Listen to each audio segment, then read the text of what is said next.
Believe. In April 1954, the common belief, the universal belief, was that it was impossible for a human being to run a mile in 4 minutes. It had been tried since the time of Caesar, and over 1,000 years of failure had proved that it was impossible. When something consistently happens to people, they start to believe that that's just the way things are, that things will always be that way. You know, I'm no good at this, I'm never going to be any good at that. Well, how do you know? Because I've tried it loads of times before and I just know I can't do it.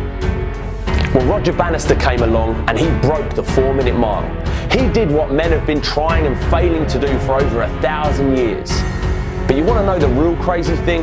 In the next year after Bannister done it, over 50 people broke the 4-minute mile. And since that time, thousands of people have achieved it. Now, why do you think that is? Did time suddenly get quicker? Did distance suddenly get shorter? No. All that changed was people now believed it was possible.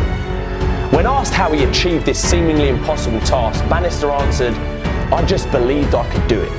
And I did it in my mind every single day for the last year in preparation for this moment. I pictured myself crossing the finish line in absolute exhaustion. I saw, felt, even smelt what it would be like to do it."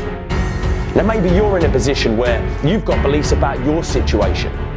Maybe you feel like you can't do something because it's always been this way and will never change. Maybe you believe you'll always have this job, make that much money, live in that house because that's always how things have been.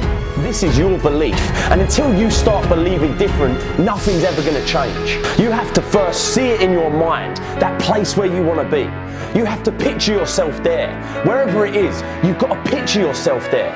Alright, the next step is you've got to believe it. You have to believe it almost like an insane person, that you can do it. And some people will actually think you're insane. I can remember when I was working in a factory and I used to talk about running a business, being financially free, having nice things. People around me used to think I was crazy, but I believed it. I didn't give a what they thought. Then the next step is you've got to achieve it. You've got to go out and you've got to make moves to make change. Remember, nothing happens until action is made, alright? And dreams without action, that's the path to delusion. Believe you can. Tell yourself you're the person you want to be. And even though from an outside perspective you ain't, just believe it. This will fill you with confidence and you'll start carrying yourself differently.